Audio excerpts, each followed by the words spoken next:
Hey, sorry for the interruption, but we wanted to let you know that this week's episode is brought to you by Spotify for Podcasters. Really cool app. Josiah and I use it for every single show that we bring to you every week. You can edit podcasts right from your phone or computer, so you can start creating as soon as you log into the platform. You can easily distribute your podcasts to Spotify and everywhere else the podcasts are heard, just like we do every single week. You can also create video podcasts on Spotify, which is really cool. And of course, you can earn money like I'm doing right now by including ads and even podcast subscriptions. And best of all, it's totally free. There's no catch. We really love it. We use it every single week. So we encourage you to go download the Spotify for Podcasters app or go to www.spotify.com/podcasters to get started. All right, let's get back to the show.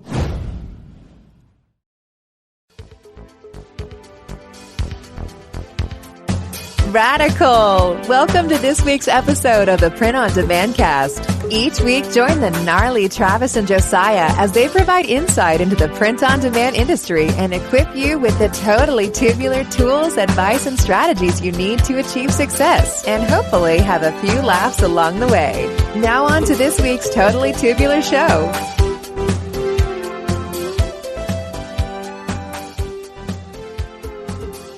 Hey everybody, welcome back to episode 113. Well, I always say that, but it's the first time you've been to episode 113, unless you've listened to it a million times. Talking to you, Fiona.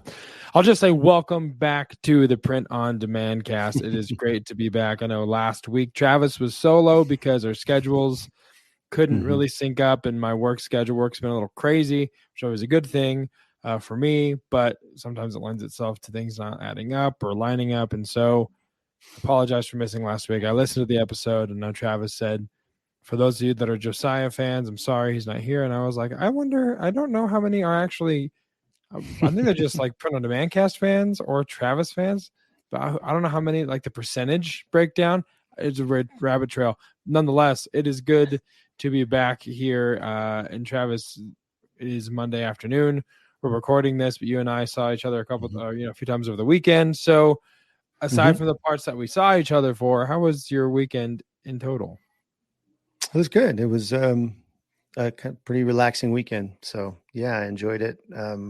We got together on Saturday morning with some friends and played some pickleball.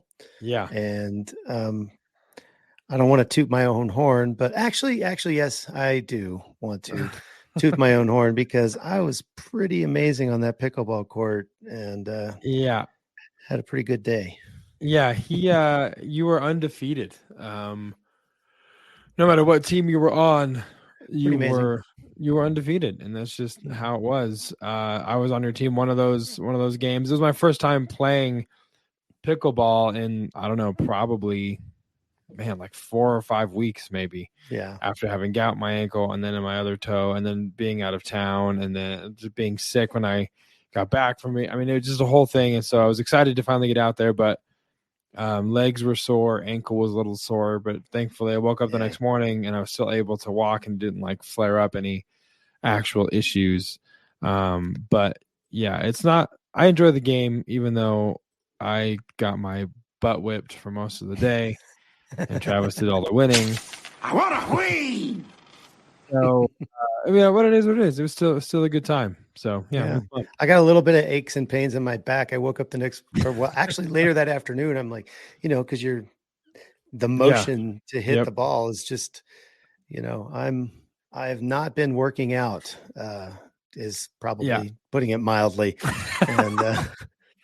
Yeah, that was quite the workout for my back. And it's still, even today on Monday, 2 days later, it's still saying, what the hell was that? Yeah. One of my friends from the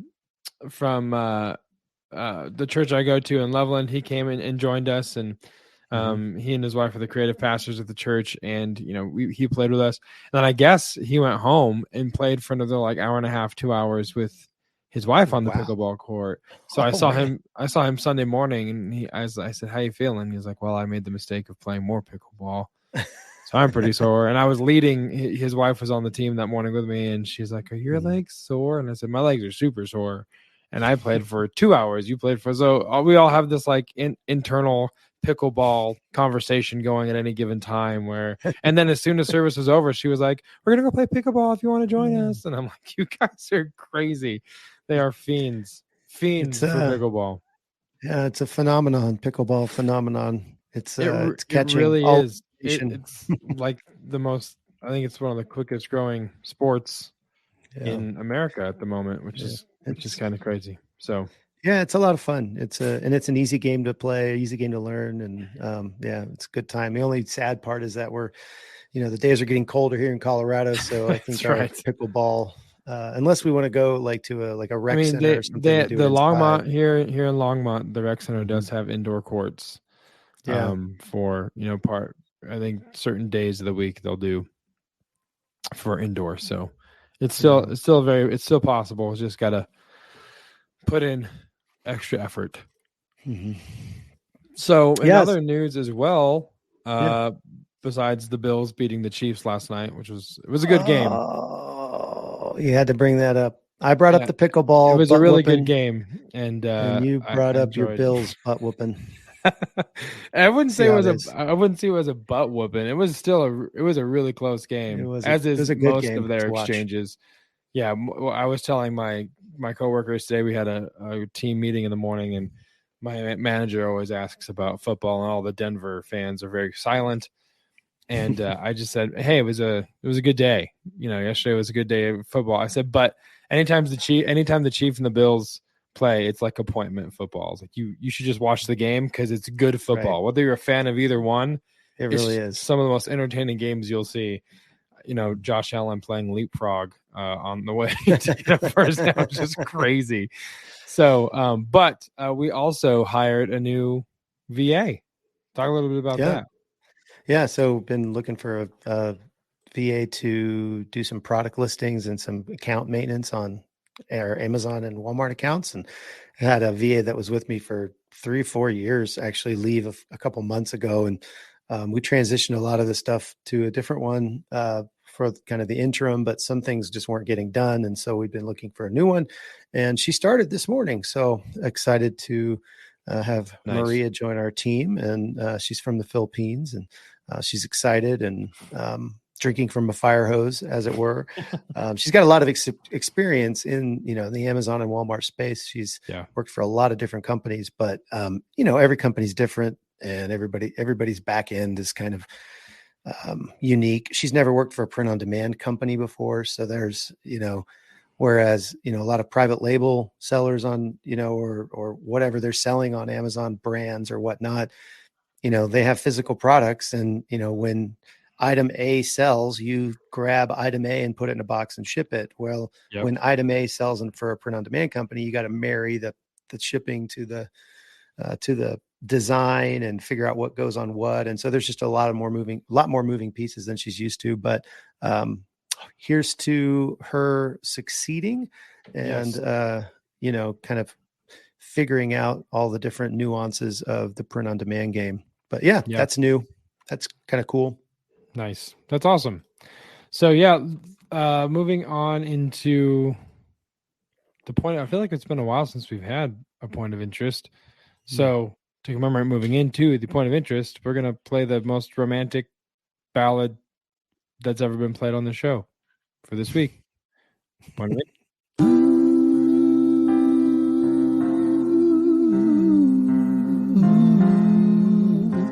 Point of interest.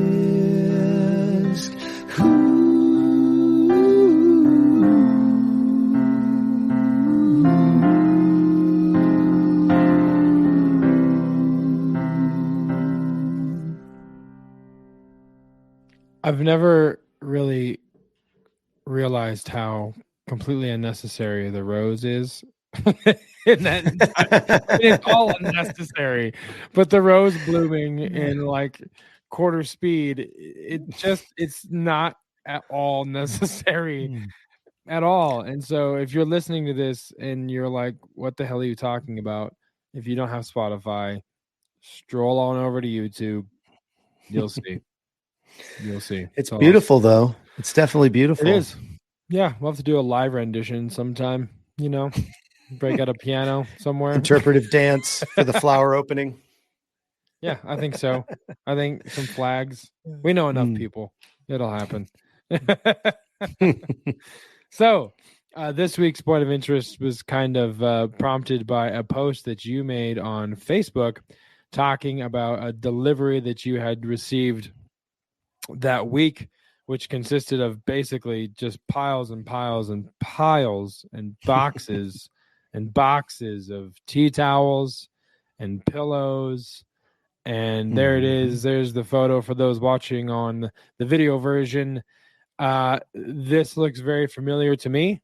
It brings back some PTSD of me having to hoof and haul and lift. And I believe in The Office, Jim and Dwight call moving boxes hauling cube at some point to make it more entertaining for themselves. So whenever I see these, I just think hauling cube because that's what we did. But Travis, for those looking, why don't you kind of explain what it is that we're looking at?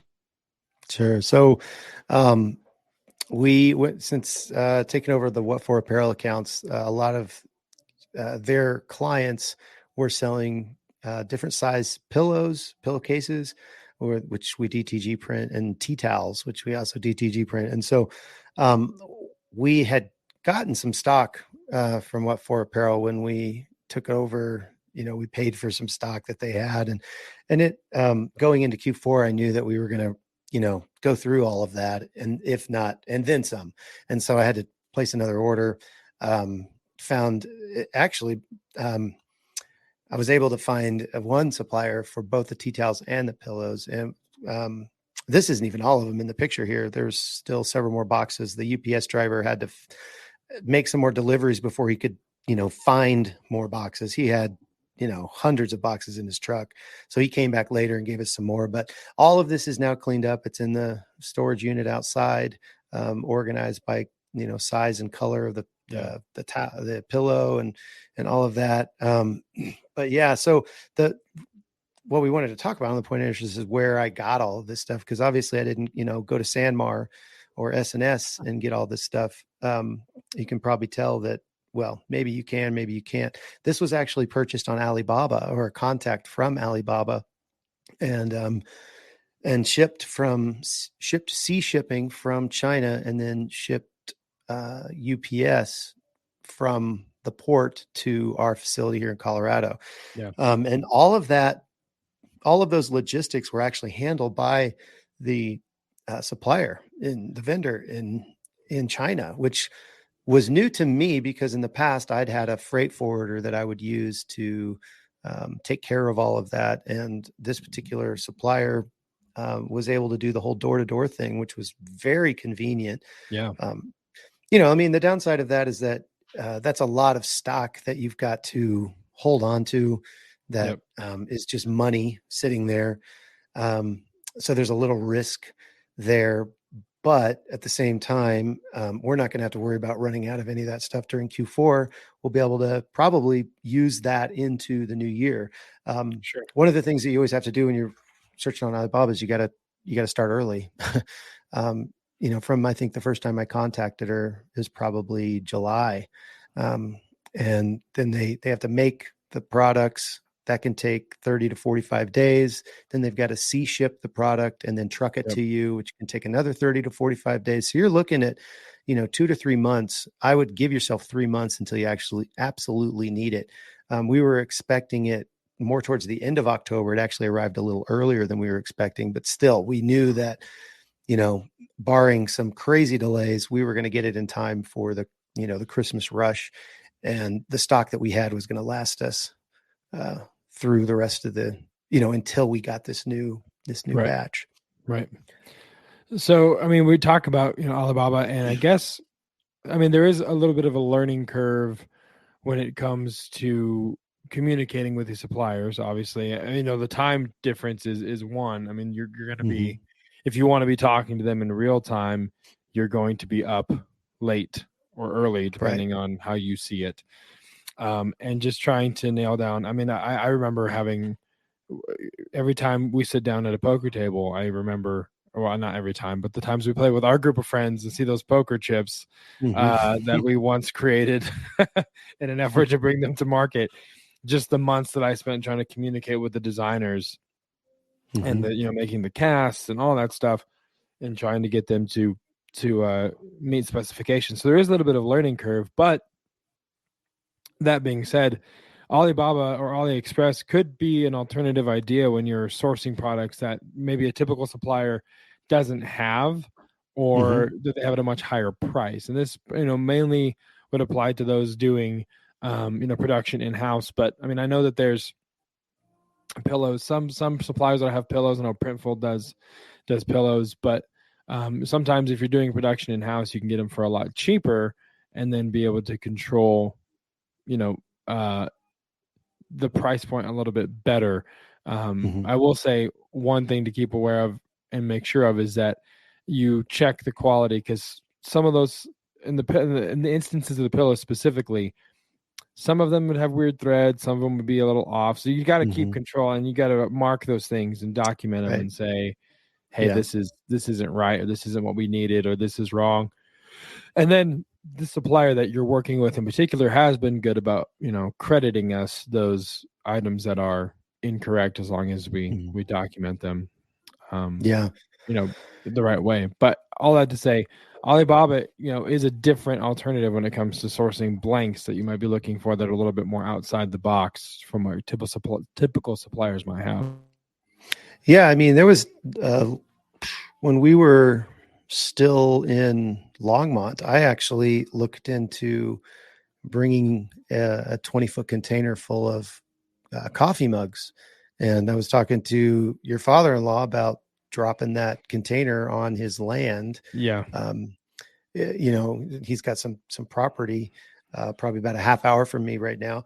And kind of sharing those, as we were two companies, we were both producing, print-on-demand coffee mugs. And we never went forward with it. There were a lot of extra costs involved because when the storage container comes, you've got to unload it. You can't keep the storage container. So we would have had to have rented another storage container, unloaded the one and loaded the other. And, there was a little bit of extra expense there. And, while it would have saved us significantly in the long run, it was the outlay of cash and capital that we were going to have to do was kind of killed that. And now that, I don't have the room here to do that really. Right. So it's not something that I'm looking at doing right now. Maybe in the future, maybe if we, had another facility, had a little more space, had, a place to drop a container, I could see that. But for now we are buying on this side. But I mean, those companies that we're buying from are doing just that. They're buying from China and bringing them over, and they are storing them. They do have the room, and then they ship them to us on pallets. So, but yeah, I love that idea of, I mean, if nothing else, if you're a producer in-house, just go to Alibaba or AliExpress and just start looking around. You'll see some pretty amazing products that you could theoretically be the only one offering on one of these sales channels. And so it's a really good idea, and you can dip your toe in the water. A lot of these have small minimums. You might pay a little more for those small minimums. Yeah, especially on AliExpress, there's a lot. The price point might be a little higher when you get it from AliExpress, but it's proof of concept. See what you can do with it, if it works, and then if it does, if it goes off and it's selling incredibly well, then you can go to Alibaba, probably get a lower price point, and still offer that same product in most instances. Yeah. And a lot of those companies are on both platforms. So you buy it on AliExpress and you say, hey, what is your bulk pricing on this product if it does well? And you can kind of, you might not end up buying, you might do all of your business on AliExpress, but you're going to get Alibaba pricing because it's just one company. They just happen to have more of a retail presence on AliExpress and more of a wholesale presence on Alibaba. But yeah, that's a great website to check out if you've never done it. Highly recommended, and see what you can come up with. Yeah. And also, as we kind of close out this point of interest, another interesting point I like to point out is that Travis is wearing a hat that has the old school PODcast logo on it. That is vintage, as it were.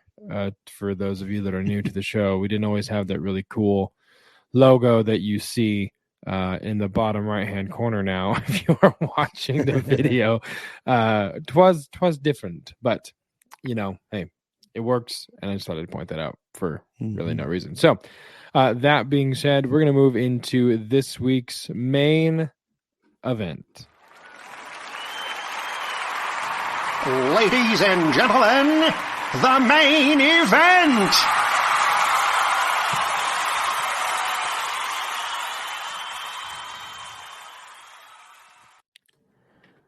All right, Travis, this week we're going to be talking about drop shipping. Everything you need to know about drop shipping. Drop shipping 101, as it were.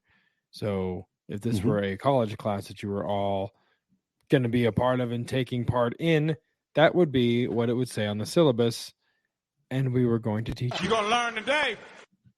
So we're going to teach you all about drop shipping 101. So Travis, what's one of the first things when it comes to drop shipping that people need to do or be aware of? Yeah, I think you can probably piece this whole episode or this whole main event together from past episodes, but we got some feedback from some of our long-term listeners, and they were like, hey, you should go back and maybe look at these. We did, I think it was episode 4, we did like, what do you want to be when you grow up? And kind of the idea of what type of print-on-demand seller do you want to be? And so dropshippers is one of the big ones, I guess. It's probably the lowest barrier to entry, or at least one of the lowest barrier to entries. And so, so the first thing you want to do is you need to register a business with the Secretary of State. Do it right. Open a business checking account. As not sexy as that is, everyone's tuning out because they thought step 1 was make cool shit. But no, it's register with the Secretary of State. So please, for those of you that were wanting sex appeal from a podcast with 2 gentlemen talking about print on demand, stay put. Okay. He's telling the truth. You have to do it right. So register your business with the Secretary of State. It's for your state, and they'll give you an EIN, which is an employee identification number. The way you register, really, I would recommend maybe talking to a CPA or somebody who has a little more knowledge. I'm not giving advice right now. I'm not a CPA, but you can register as just a sole proprietor. They call that a DBA, doing business as. So, for example, the Print on Demand Cast has an EIN. It's Travis Ross, DBA, Print on Demand Cast. So it's all coming through my main, it's all technically, any income we make on this is technically taxable income. Right. Obviously, I can still deduct the cost of this microphone and the cost of the subscription for StreamYard, and some of those things I can deduct that. But that is a DBA structure, a sole proprietor structure. You can start that. That's pretty easy, really. It's probably the easiest way to start. But once you start making a little bit of money, you want to start paying yourself. Maybe you're wanting to hire some employees that are stateside. You might look into an S corporation, which has some certain tax advantages that I'll let your CPA explain to you. But you can save in taxes because it's not all coming through your personal, so not every dollar that's coming in is taxed at the same rate. Some is taxed at a corporate rate, which is a lot lower than your personal rate. And so after you've, established yourself, you can transition a DBA to an S corp. But there's certain times you have to do that. You usually have to do that at the beginning of the year. So I would, if you are a DBA right now and you're doing well and you're considering it, when you talk to your CPA at the end of the year about, kind of end of year taxes and write-offs and things like that, if you have a meeting scheduled with your CPA, if you don't, go schedule a meeting anyway, because you need to talk through all that stuff anyway. That's another podcast. But ask them about, hey, am I ready to be an S corp? And if so, what are the steps to do that? And that might be something that is very advantageous to you, depending on where you're at in the whole process. But do it right. Get your business checking account. Don't run it through your personal account. register your trade name with your Secretary of State, get your EIN number, do it all the right way. If you're starting, you'll thank yourself later. Yeah. You'll thank your past self at some point. I promise. Yeah. Don't just leave stuff for future you, because then past you can be a little resentful, speaking from experience. So take care of future you and just do it now. And then, of course, the next thing would be just deciding on a niche. And we've had a lot of episodes and a lot of guests talk about, how do you decide on a niche? What do you want to go with? What should you start designing for? Who's your avatar? Who's your ideal customer? Who's that person?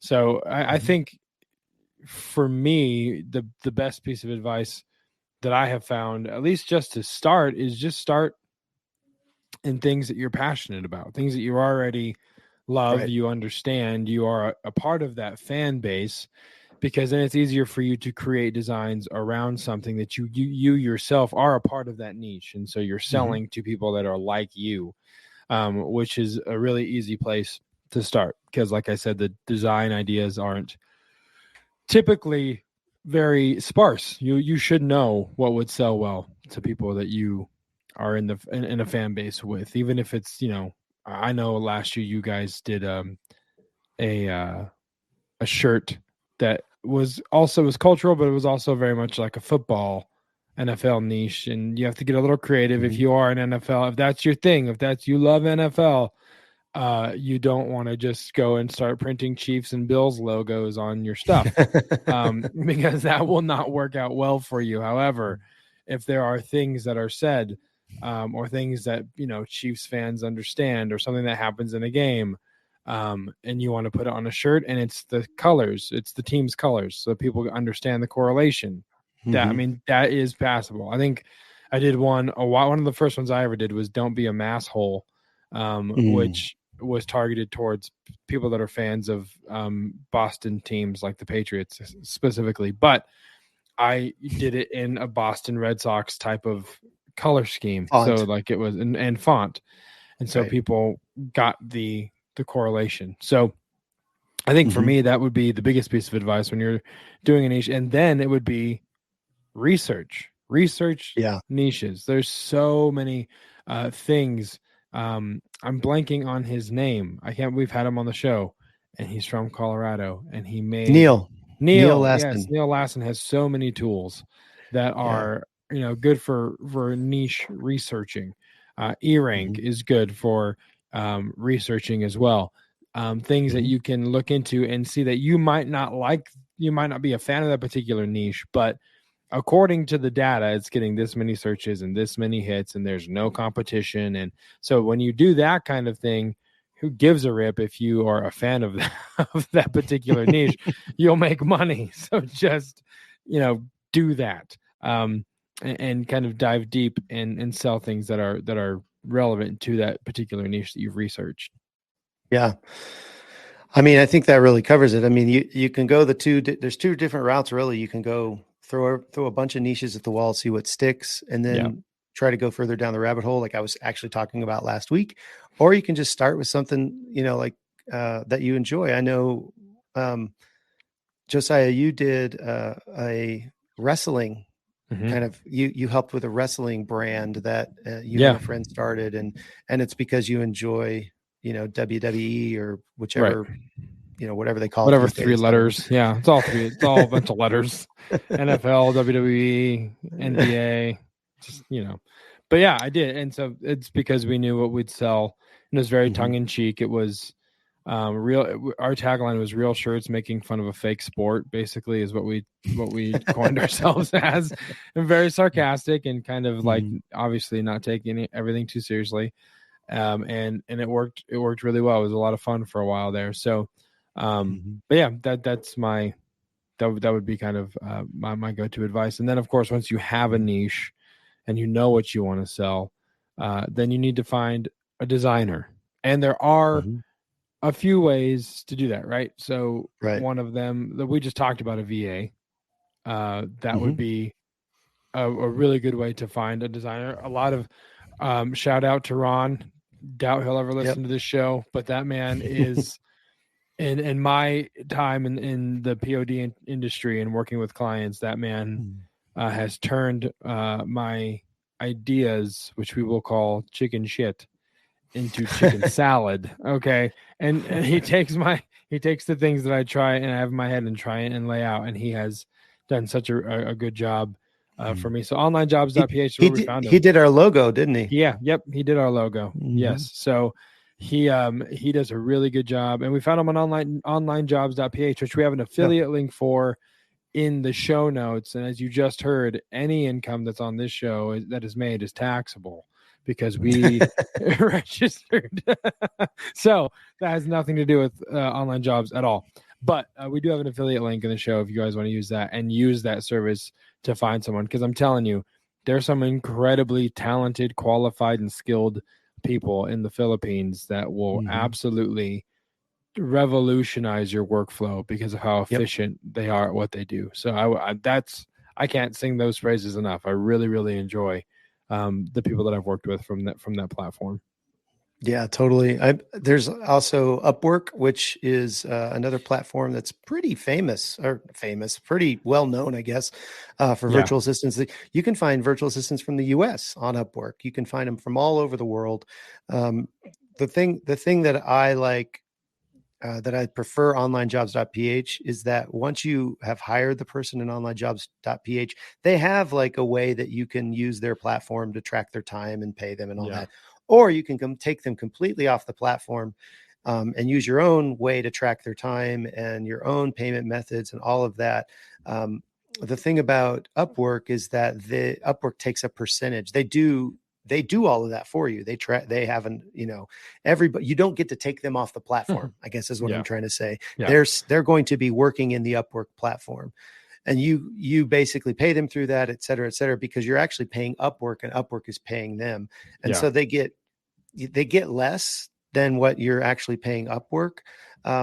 So if you're going to have somebody for 4 or 5 years, like my last VA, I would have paid a lot more for her had she been solely on Upwork. So I preferred having her getting, interviewing and doing all that through onlinejobs.ph. But it's a viable thing. I have used Upwork for like task type things like, hey, I need you to go through this 50,000 line spreadsheet and change this, I need you to link something on every single line. And I'll pay $250 to have somebody do that. And I don't know if that's the math is right or if, but you get what I'm saying. You can do a task type thing on Upwork and get it really quick. So that's a nice service. Also Fiverr, of course. You can do everything from buying a bunch of art from somebody to finding another Ron, if you will, somebody who is an artist that you could continue to feed ideas to. And it depends on, it's a gig type thing. So Fiverr likes to keep it inside of their ecosphere as well. So they try to, you have to buy a gig and pay for that gig. And then if you keep coming back to them, it's going to be a new gig every time. So it's a little bit different than Upwork and onlinejobs.ph. And there's plenty other places you can find qualified virtual assistants from. But that's not the only way you can find a design. I mean, of course, maybe you have design skills. Maybe that's do yourself. In your wheelhouse. Yeah, totally. DIY. Yeah, there's Canva, there's Photoshop, there's Illustrator, there's, we had a podcast at one point talking about free online Photoshop alternatives. Yeah. Yep. Yeah. So look for that in the archives if you're interested. And the cool thing about that is, if business is going to take money and it's going to take time. And if you don't have a lot of money, you're going to have to spend a lot of time. And maybe you don't have as much time, but you have some money. And so you can set your time free by using money. So if you have the skill and you don't have a lot of money, it might make sense to, look at those YouTube videos and learn more about your craft and spend the time to be able to be an excellent designer. And then maybe you can make enough money to someday hiring, somebody else to help you and supplement that. Yep. Yeah. So then there's other ways to find a designer too, though, right? Yeah. I mean, you can also do, like art subscription services. We just had, well, first of all, there's Vexel, there's Design Pickle, designsformerch.com. I mean, there's lots of things that you can get if you don't want to hire a VA or you don't have the skills yourself. There's a lot of different services that you can use that will have art available to you. Like we talked about, we had Vexels. That's what I was going to say. We had Vexels on the show, kind of telling us what their program does, the editable, Photoshop files that you can download. They kind of do it all themselves for you, and then you can just download it, and it's very plug and play, very easy to do. And so if you're interested in Vexels, they do have, and they've got mock-up generators as well. That you can use for listing things online. So we have an affiliate link there in the show notes as well for Vexels. Travis, I forget what the deal. What's the discount that our listeners get? Do you remember if they use our? It's been a little while. They run sales every once in a while. I think they recently ran a sale a couple months ago, and a couple people jumped on it. But I don't know I don't know if there's an ongoing one. I could maybe find that out by emailing them and just seeing if there's some type of discount or percentage off or something like that. Sure. Yeah. So and then design, like I said, Design Pickle, designsformerch.com, Gumroad, which you can use. I've used that a couple of times to find some designs that people make available there for you. Go ahead.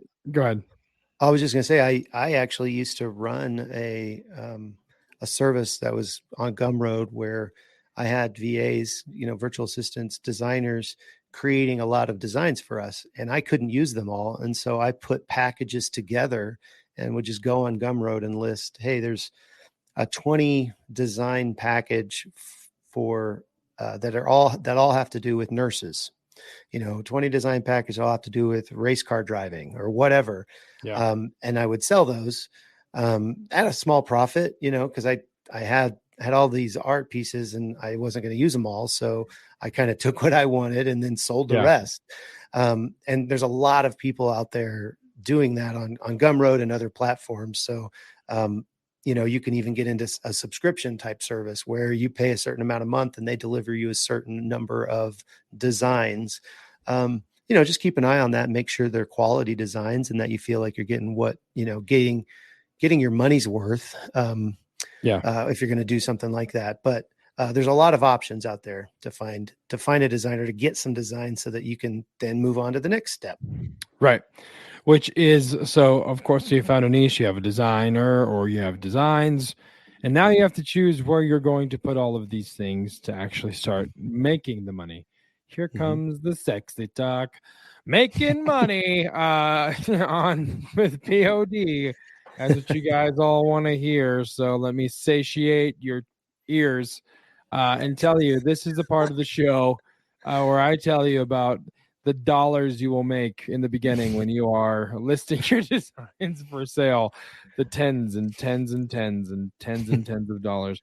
I'm just kidding. But no, there's a couple different options for you. There's royalty-based pod, which basically means that you upload the design and they take care of everything else. And then you get a small royalty based on the price point. And oftentimes, and that varies. You'll probably end up obviously not getting the lion's share of the money made because you supplied the design and they bought the t-shirt and they printed it and they brought the customer and they so there's lots of different structures out there. A couple different services: Amazon Merch on Demand, MOD, a spin-off show, MOD Cast, coming soon with Chris Green and another Amazon evangelist, I'm sure any day now, the Modcast, and it won't be about the Golden Girl. Redbubble is another idea or another platform, Cafe Press, and Spring, which used to be called Teespring but is now going by Spring. So all of those you are able to sell your designs and they will just send you a royalty. I have a friend of mine in Arizona who is a phenomenal photographer, and he uses Redbubble and puts his stuff on blankets and pillows and phone cases and all kinds of stuff that of these prints that he takes. And so he is just making it. I reached out to him to be on the show, And he was like, give me like a year so I can actually build this and get some more experience. But from what he and I were talking about, he has had really a great experience working with Redbubble and the products that they have to offer. And so, yeah, he seemed totally stoked about it. So there's royalty-based POD, and then there's seller of record POD, which is the Etsy, which is probably the easiest to start, just because it's out of the big three, I think it's the lowest barrier to entry. Would you agree as far as getting an account with them to sell on? Yep, getting an account, and then the commission structure. You don't have to pay for Etsy. And their percentages that they take from each seller are lower as well. So then there's Amazon, and you do, if you want that Prime badge, you get that professional account, which is what, 40? Is it still $40 a month? Has that gone up? About $40 a month, I about think. $40. Okay. So in that case, you have to think, okay, how many of these things do I need to sell to offset that $40 price point, or that $40 subscription to, hopefully make this all make sense. Yeah. If you don't have a professional account, they charge you $1 per sale, in addition to all the other fees that they, so in other words, you have to sell 40 things a month to make up that $40. If you're only selling 10 things a month, maybe you can get by not using a professional plan. Although at the same time, if you're a drop shipper, I don't believe they open up API access to you until you become a professional seller. So you can't technically hook up your print on demand platform to Amazon without that professional seller account. So you may have to do some copy and pasting for a little while until you get your sales up a little bit. And then you can integrate later, but more on the integration part later. Yeah. And then of course, Walmart is another one of the big three that is making strides to try and compete with Amazon more and more, it seems. And then there's of course Shopify and WordPress. So those are kind of your own sites. And we've talked about this before, but something to be cognizant of when you are thinking about this. So if you're thinking that, let's say you open an Etsy store and you know that there's going to be a lot of traffic because, Etsy is a well-known platform. So you make a lot of sales on Etsy and you think, well, I'm just going to go start my own site and it's going to be equally as successful because look what it did on Etsy. The major difference is Etsy drives traffic to your product for you. Brings the audience. It brings it brings all the boys to your yard. Okay. You might provide the milkshake, but Etsy brings the boys to the yard. Okay. If you go out and get your own website, you not only have to make the milkshake, you have to advertise that milkshake through the whole neighborhood in hopes of a boy coming to find your milkshake. Okay. You have to bring all of the audience. And that is a full circle Khalees reference from a song in the 2000s that none of you thought you would hear today. But that's what I do. I tie obscure, non-relevant songs to what we're talking about. So the difference. I loved that. I loved that analogy really well. Actually. I do too. So all of that to say, Etsy, Amazon, Walmart, they bring the customers to you. And so you then, if you want to go start a Shopify store, you can do that. But you also have to understand that you're going to be paying a lot to try and do Google ads or Facebook ads or go get the audience to come see your product.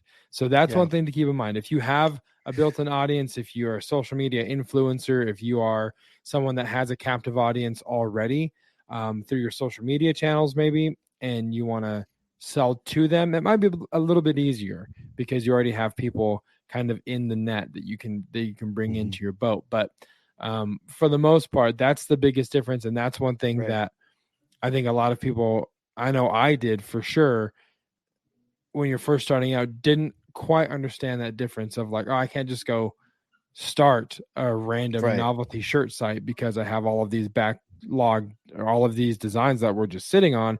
So I'm gonna throw them on a Shopify store. Okay. But they're not going to sell unless you start dumping significant money to try and get people's eyes to your store.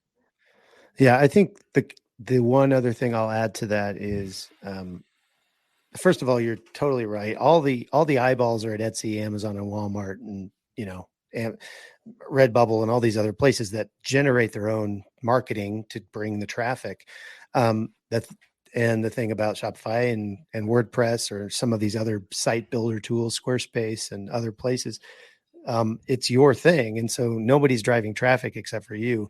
The one thing I'll say is that if you start with a strategy, particularly on Etsy, I know there's a lot of people who have started on Etsy and they have some type of email capture in their, shop description, in their product information, in their follow-up emails. They're trying to capture emails. They're trying to build a brand technically.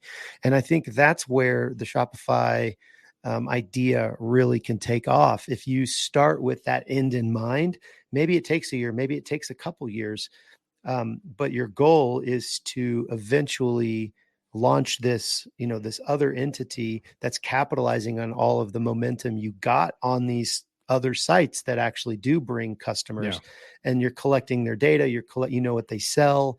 That's going to be a lot easier if you have more of a brand mentality as opposed to a specific niche mentality, as opposed to like kind of throwing the spaghetti at the wall and seeing what sticks. Because those customers are all kinds of different people. Whereas like your wrestling tees thing, I don't know how well that would do on Etsy because, I don't know how many wrestling fans go on Etsy, but if it did somehow take off or whatever, and maybe you had a Facebook group that also had a bunch of people in it, and you were just doing, Instagram and Facebook and this Etsy shop, and you were building this community, that's something that you could translate to Shopify, because you now have a built-in audience. You have an email list, you have a group of people you can post to, and they will gladly go to another place to purchase. You just have to direct them and have the plan, have the strategy to move them from one of these other bigger channels to your own channel and capture 100% of the sale, as opposed to having to pay for that marketing effort that Etsy and Amazon and Walmart are doing for you. Yeah. So, and then once you pick your platform, you need to pick a print partner, which again, we've talked about, quite a bit about the different options that are out there. We just had Paul on from Gelato, and he talked about everything that they can offer, everything that they have to offer for you, as well. And there is an affiliate link to Gelato if you guys want to sign up and give them a shot, and just see what they can do for you, see what products they have to offer. I think we talked about in that episode pretty extensively about the advantage of if you're wanting to expand into international markets, and how they have actual production facilities in other countries that will make getting things to customers overseas much easier than someone that doesn't have that presence over there. But the affiliate link is for 50% off of the first order. So go ahead and give that a try. Let them know that we sent you, and let us know how it goes. We're excited to see how people experience with that platform goes as well.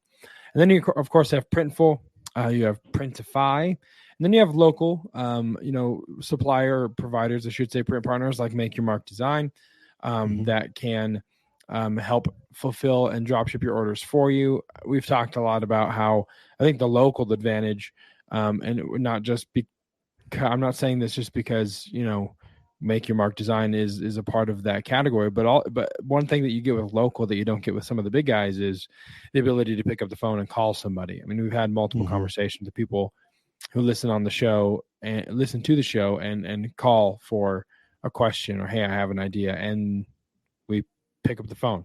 You get a voice. You get someone that can actually talk to you, and not a call prompt. I just waited through, before I got on to record, 45 minutes of call prompts for a work issue, and I was transferred 4 times by 4 different people to the same prompt. And so it's like, that is so frustrating. It's like, I just want to talk. Just transfer me to the person that I need to talk to and get this over with. Because now Now I'm pissed off, and the person that I talk to is going to end up getting a different version of myself than I was at the beginning of this process. 4 people ago. I was in a great mood 4 people ago, and now I'm just a little irritated, and I'm probably going to be a little short and a little more, to the point. And then, and then there's also Gear Bubble as well. But Travis, anything you want to add to any of those partners that or potential partners? No, I think you covered. I mean, really, it's what's going to work with your workflow. A Printful or a Printify, they may have a really, or even Gelato or even Gear Bubble, they may have a really pretty user interface for you.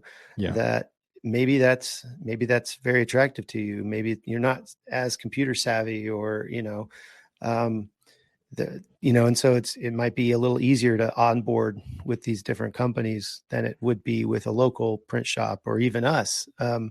We try to make it as easy as possible, but there's still things that hoops you got to jump through to be on our platform. But the benefit you have is that we're not limited to some of the products that you are on some of these other places. And to your point, you can pick up the phone and say, hey, what if I want to do this? How would we accomplish this? And we might actually go ahead and do that. It's not going to be like moving the Titanic to get the new thing that you want to do. And they're like, oh, no, that's not something it's on our, that's not on our roadmap. Where local has a lot more ability to pivot, really. And I was looking for the thing and I couldn't find it. I wanted to just throw the little sound bumper in there. Thank you. Yeah, Josiah. you're welcome. Yeah, I mean, I can think of a handful of examples where you and I have had conversations. People call in and say, hey, I have this thing, or I have these hoodies that I embroider, and it needs to be this way. And it's like, okay, well, let me talk with the team, circle the wagons. Can we pull it off? What does that look like? Okay, we're willing to do A if you can provide B, or if you can commit to C, or whatever. But there is a lot more malleability to what a local shop can offer most of the time, which is, like you said, like another added benefit. And I know that we've done that, a handful of times in working with clients. For sure. So the next step would be mock-up creation. And, we talked about Vexels having a mock-up ability, but you may not need to do this with certain print partners. But even so, you still might want to swap out their images and use kind of lifestyle or supplemental images. I know with like Deco, which isn't necessarily a drop ship platform, but they do provide you when you create a store on Deco, you have images that are provided to you, but they're not usually the greatest. And you probably want to go and swap them with something that's a little more engaging and a little more, to your brand. Like you were saying, if you're wanting a brand mentality, there might be a certain look that you want to achieve that sometimes the just stock photos with your image on it doesn't really provide that.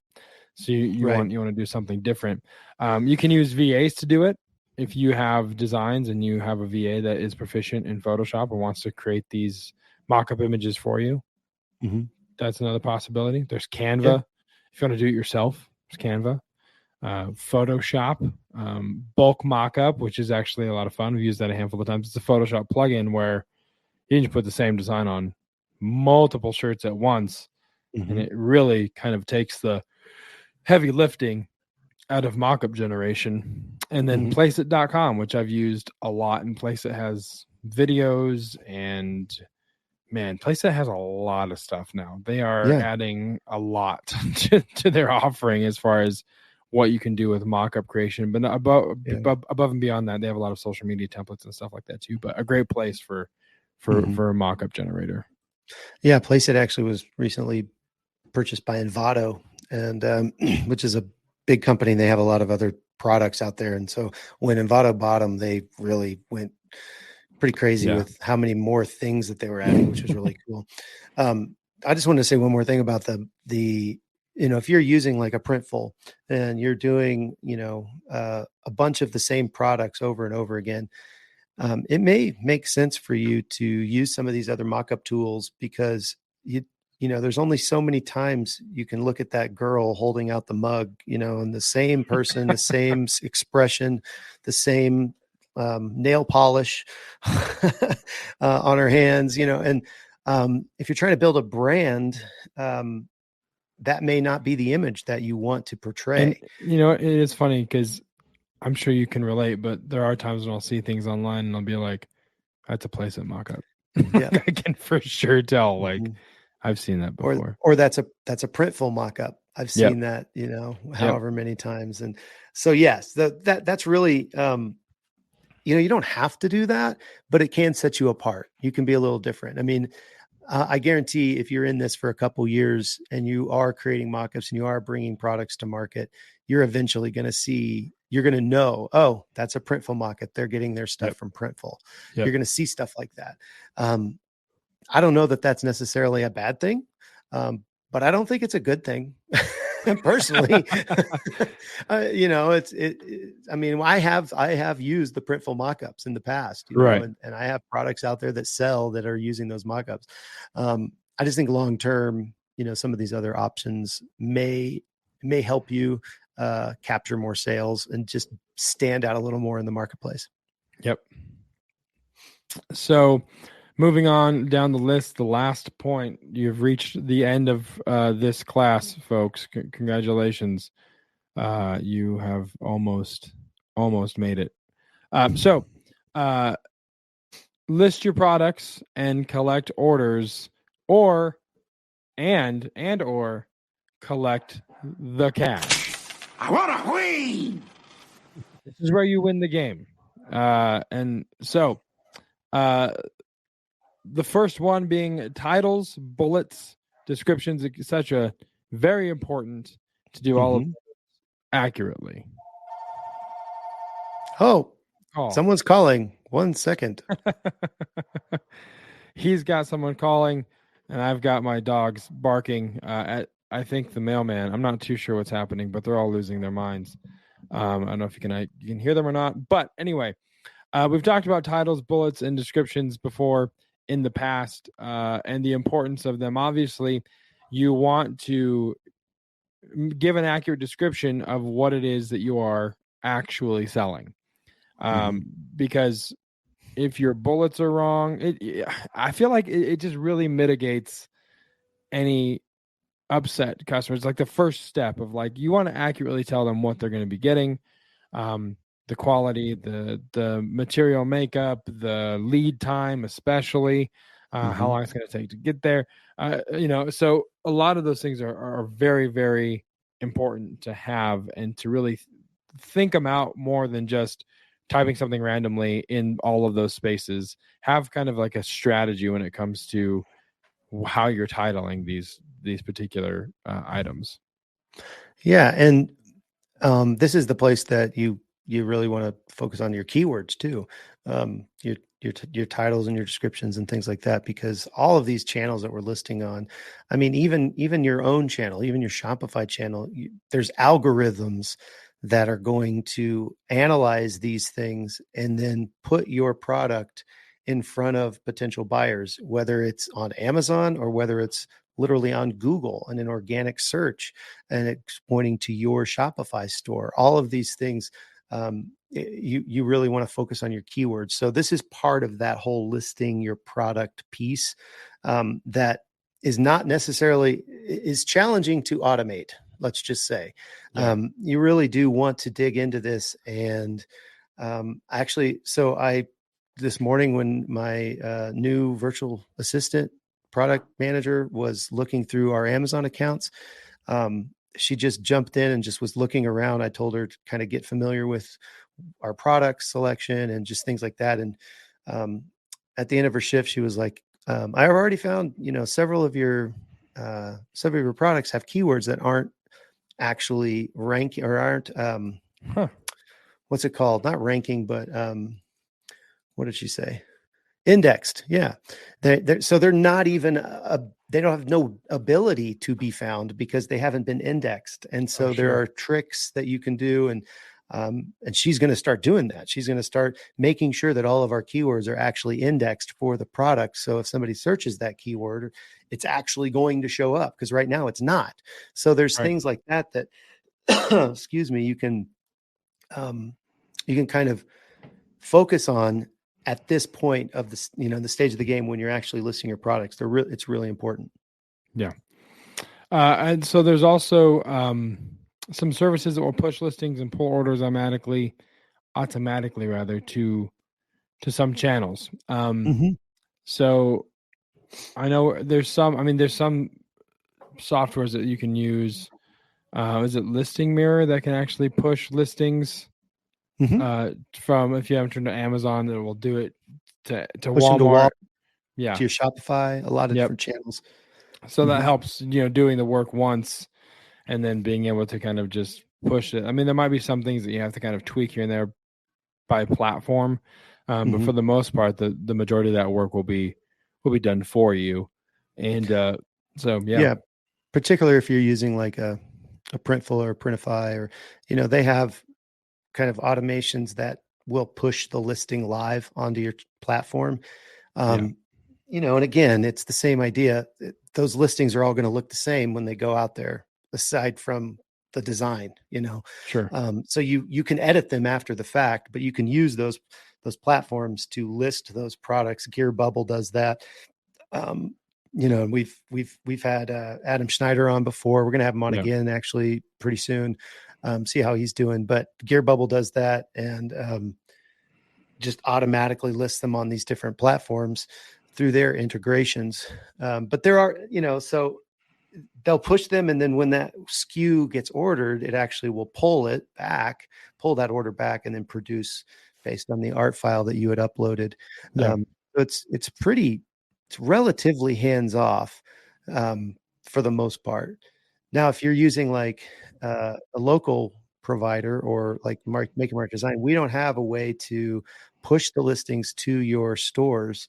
But if you have listings already, we can certainly pull the orders. Yeah. Or help you list those products to where those SKUs come through with the art file and what it is and all of that. And then, but that's just being a fulfillment partner. That's what we do, but that's the idea. So if you're not on a professional plan, maybe on Amazon, maybe you don't have the ability to do that. So you're going to need to do some copy and pasting and figuring out how to communicate that information to your print provider. We use Order Desk to pull those orders. And so there's places you can fill in different things about what the product is and what the print file is and all of that. If you do custom orders, there's kind of a delay before the order actually is pushed to us. You can basically edit it to your heart's content, get the right link or get the right, the art correct, and make that custom art for them, and then push it to us. So there's a lot of different things you can do with Order Desk and that's how we do it here at Make Your Mark Design. Yeah. That is it. I think that is the end. Anything else we want to talk about when we're looking at Dropshipping 101? Or I feel like it's pretty extensive. I mean, we went, over an hour on this one, folks. Yeah. So, anything else that you want to add? Well, I think the last, the thing that we didn't make it onto our notes is the 8th point: retire to a tropical island and sit on a beach. I think that's probably the last step that, once you've done all these other things, you can just go ahead and quit your job. It's pretty simple. That's it. That's all you have to do. That's all you got to do. And follow these 7 easy steps. And maybe one day, possibly, you can be on a beach doing nothing, celebrating, having a good time. You're welcome. I don't think so. No, I don't think so. I don't think it's that easy. No, I don't think so either. But we like to think that it is, and which is why, we always try and put our best inspirational foot forward. So we know you guys like all of the appeal of the millions and millions. So, but thank you guys for listening again this week. We're looking forward to, I think we have an interview next week. Is that right? an interview? I believe we do. It got canceled. We were supposed to have it this week. It got canceled. That's right. Yeah. Push back the week. So next week we'll have an interview for you guys. Nice. Awesome. Well, thank you guys so much for listening. And here we go. I'm going to go into hold on. Wait a second. I wish we had a record scratch. Travis, weren't you telling me something about you guys were looking into a 3D printer? I feel like that's a huge talking point that we should definitely touch. I think 3D printing, even Paul last couple of weeks ago on Gelato was talking about how 3D printers are kind of the wave of the future. You know what I mean? Yeah. So we're definitely looking into that. Yeah, for sure. Hey, did you know what the difference between a step stool and a miniature 3D printer is? No, I have no idea. The former is a little ladder, and the latter is a little former. Time for the weekly dad joke. There it is. We snuck it in the 9th hour, the 4th quarter, the end of the game. We got it in there for you on this week's dad joke of the week. But thank you guys so much for listening. As always, if you guys want to reach out to us, please join the Facebook group. It's where you can ask questions to Travis and myself. It's where you can ask questions to any former guests that we've had. A lot of them are in the Facebook group that you can kind of tag and shout out and ask questions. But that is the best place to do that. If you don't like social media, we completely understand. You can email us, info@printondemandcast.com with your question, and we'd be happy to answer it there as well. And wherever there are podcasts, the PODcast is there for you. So if you are listening on Apple Podcast app, do us a favor and leave a review. Let us know what you think of the show, what you would like to hear, maybe a guest that you think would be great on the show, whatever it is, let us know. Leave the review. We'll shout you out on the show and let you know how much we genuinely appreciate your interaction and helping that algorithm. If you're listening on Spotify, you can rate us. There's a star system there, but that's about it. I don't think you can leave a reply or a comment just yet. I'm sure that's coming. And if you're listening on all the other 4,366 podcast platforms that are probably out there, I have no idea if you can review or rank or rate at all. But if you love the show and you're listening, just head over to the podcast app, even if you don't use it regularly, and just leave us a review. It's very, very helpful for us in the algorithms, as we've said before. So with that, anything else, Travis, before we send it home? I don't think so. All right. Well, for Travis, I'm Josiah. We'll see you next week right here on the Print on Demand cast. See. Hey, babe. Thanks for listening to this week's episode of the Print on Demand cast. We hope you enjoyed the Totally Tubular show. If you got a question or a suggestion for the show, send Travis and Josiah an email at info@printondemandcast.com. Want to be wicked nice? Take a minute to rate and review the show on iTunes or wherever you get your podcasts. And don't forget to subscribe now so you don't miss next week's episode. See you next time, for sure.